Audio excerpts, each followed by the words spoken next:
A Bíblia é uma coleção de muitos livros contando uma história unificada do início ao fim. Mas todos esses livros foram escritos em vários estilos literários. É como se você estivesse dentro de uma livraria onde cada corredor tem um tipo de literatura. Há livros de história, de poesia ou não ficção. E quando você está num corredor e escolhe um livro, terá algumas expectativas e estará procurando coisas diferentes. Certo, todas essas obras são de literatura, mas comunicam algo de maneiras diferentes. Sim, e a mesma coisa acontece com a Bíblia. Se não prestarmos atenção ao estilo de cada livro, não vamos entender o quão genial eles são. Então, quais são os principais estilos de literatura na Bíblia? Bem, primeiramente, temos a narrativa. É incrível que ela forma 43% da Bíblia. Depois temos a poesia, que forma 33% da Bíblia. Depois vem aquilo que poderíamos chamar de discurso em prosa, que forma os restantes 24%. Quase a metade da Bíblia é narrativa. Sim, e não é por acaso. As histórias são a forma mais universal de comunicação humana. De fato, o nosso cérebro foi feito para receber informações através de histórias. E histórias são muito interessantes. Mas por que será? Bom, as histórias nos ensinam que é possível entender eventos aparentemente aleatórios da nossa vida, pegando esses eventos e organizando-os em sequência. E quando estão juntos, você consegue ver o significado e o propósito de tudo. E o que é que conecta tudo isso? Isso, as boas histórias sempre têm um personagem que quer alguma coisa. E por meio desses personagens, o autor pode explorar grandes perguntas da vida, como quem somos nós? Ou o que é realmente importante na vida? E uma boa história sempre tem algum tipo de conflito. Conflitos e desafios como na nossa vida. E isso nos força a pensar em nossos próprios desafios e questões, como por que há tanto sofrimento e decepção no mundo e o que podemos fazer sobre isso? E as histórias geralmente terminam com algum tipo de solução, dando esperança às nossas próprias histórias. Mas essas são histórias bíblicas. Isso quer dizer que os personagens estão me mostrando como eu devo viver? Não, o objetivo não é esse. A maioria dos personagens bíblicos tem grandes falhas de caráter. Não devemos ser como eles, mas devemos nos identificar com eles, o que nos ajuda a ver a nossa vida e os nossos defeitos com uma nova perspectiva. Sem notarmos, essas histórias nos afetam e mudam a maneira que vemos o mundo, as outras pessoas e nós mesmos.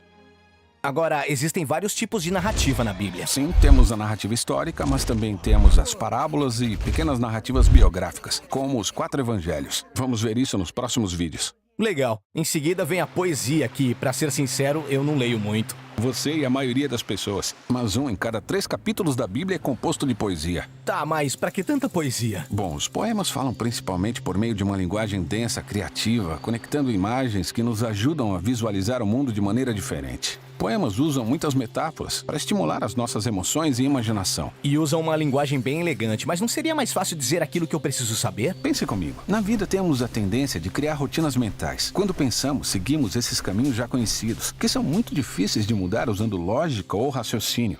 Uma poesia de qualidade força nossa mente a sair desse caminho conhecido e entrar em um novo território. Esperto. E existem vários tipos de poesia na Bíblia. Existem vários tipos de canções ou salmos. Há a poesia meditativa dos livros de sabedoria e também a poesia impetuosa de resistência dos profetas. Certo, o último grande estilo literário é o discurso em prosa, que constitui 1/4 da Bíblia. Sim, ela inclui discursos, cartas ou ensaios. Aqui o foco é a construção de uma sequência de ideias ou pensamentos que formam um argumento linear e exige uma resposta lógica. Algo do tipo, ei, você já pensou nisso? Você deveria pensar em como isso se liga a essa outra coisa. E se fizer isso, verá que o resultado é este. Portanto, diante dessa conclusão, você deveria parar de fazer aquela primeira coisa para que o resultado seja essa outra coisa. Então você tá usando a lógica para me persuadir. Isso. O discurso nos força a pensar com lógica e coerência, e depois fazer algo a respeito. O discurso bíblico é encontrado nas leis, na literatura de sabedoria e nas cartas escritas pelos apóstolos. Beleza, então cada livro da Bíblia tem um estilo literário? Não, na verdade, a maioria dos livros tem um estilo literário principal, como a narrativa, por exemplo. Mas no meio da narrativa também encontramos poemas, parábolas ou até mesmo as leis. Cada livro bíblico é uma combinação única de estilos literários. E para ler bem esse livro, eu preciso me familiarizar com cada estilo e saber como ele funciona. E assim você sabe aquilo que deve prestar atenção e quais perguntas fazer. Mas antes de examinarmos cada tipo, há mais um elemento unificador da literatura bíblica que é muito importante e interessante.